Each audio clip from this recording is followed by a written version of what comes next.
Other issues, Congressman Adam Kinzinger, Republican from the state of Illinois. Always good to have you on, Congressman. Thanks for taking the time. Thanks, buddy. Yeah, thanks. So when the president floated the idea of delaying the election, you tweeted in response, election dates, they're set by Congress. I will oppose any attempts to delay the 2020 election. I just wonder, now that the president threatening at least an executive order to address or restrict mail-in voting, would you oppose such a move?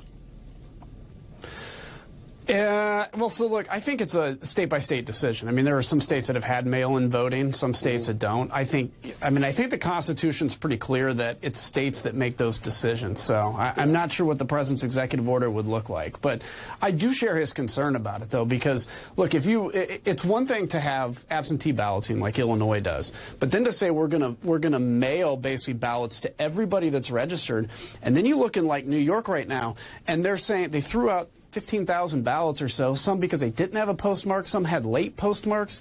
I mean, you're really opening a can of worms if you can say, if you're down on Election Day, just send in all the ballots that haven't been filled out, and maybe we'll count those. I think it's real concerning, and it's not a partisan issue in my mind.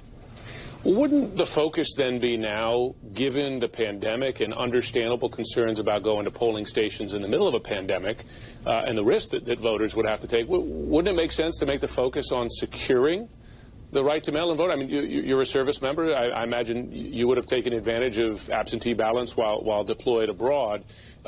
Shouldn't the focus be on securing that rather than attacking that as a way to register your vote in 3 months' time? Well, that's what I do. I mean, I would say it's important to secure this.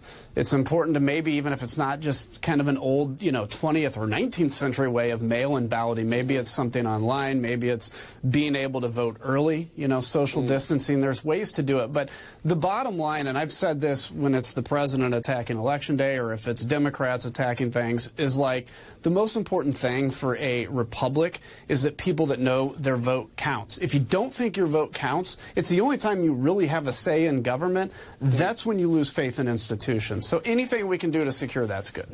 Understood. Okay, I want to move on to the stimulus. As you know, still a wide gap between Republicans and Democrats on the next step here. Particular issue of agreement is the extension of the $600 a week enhanced unemployment benefit.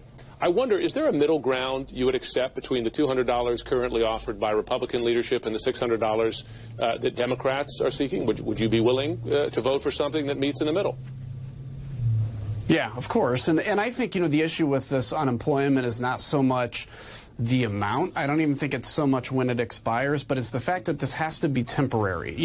We cannot restructure in a emergency our entire unemployment system. And I'll tell you what, when I got elected to Congress, we had these emergency unemployment benefits from the 2008 crash, and it took 2 years to finally let those expire. My friends on the other side of the aisle kept saying, literally, this is Nancy Pelosi saying, Republicans are taking food out of the mouths of children. And all we're saying is this was a temporary thing. So I have no problem with whether it's extended, the amount extended. I think the important thing, though, is we need to understand this is temporary for the pandemic, not a permanent kind of new benefit out there forever.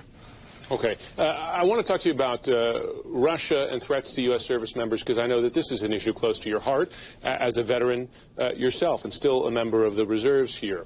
On Friday, President Trump said he thinks the allegation that Russia paid Taliban fighters to kill American soldiers, another Russia hoax. As you know, he even gave Russia a pass on supplying arms to the Taliban in 2018, saying, well, the U.S. did that in the 80s when Russia was there anyway.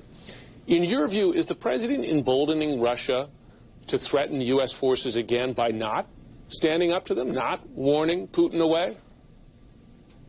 I think it's possible. Look, I don't want to make that accusation, but I'll say this. What I know about Vladimir Putin is he will advance until he hits a brick wall. In Syria, we killed over 400 Russian mercenaries, and you didn't hear a lot from Vladimir Putin for a long time. He knows the United States way outpowers him, but he's going to advance as long as he needs to.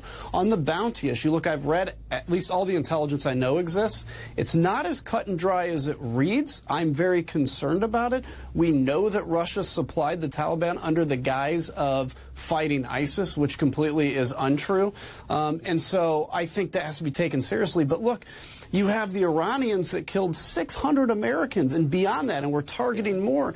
And there's a lot of people that are saying this is a huge issue that said it was a huge issue that we killed Soleimani. I think we need to go after anybody that targets American soldiers, period. Well, I mean, that's what I'm asking. I mean, you served in Afghanistan. Wouldn't you want the commander-in-chief to be 100, 1,000% clear, I ain't going to let this happen? Yes. Okay. Yeah, so here's the deal. Like I said, the intel isn't cut and dry, but I think the president needs to be clear that if it's found to be accurate, there will be serious repercussions. Okay, final question. We're 3 months away from an election. Senator Ron Johnson, Republican, is working, we know, with a pro-Russian Ukrainian lawmaker, it seems, on gaining dirt on the Democratic candidate for president. In your view, is that accepting foreign help in the election, and should that be barred? Well, look, honestly, I don't know anything about that. I'll say this. I don't want any pro-Russian elements anywhere involved, anything near our election. I don't want any anti-Russian foreign elements involved in our elections. I want only Americans involved. Russia is a huge, huge competitor to the United States, and we have to recognize that. But I don't know anything specific about this issue. All right. Spoken clearly there. Congressman Adam Kinzinger, thanks so much for joining the broadcast. You bet, see, man.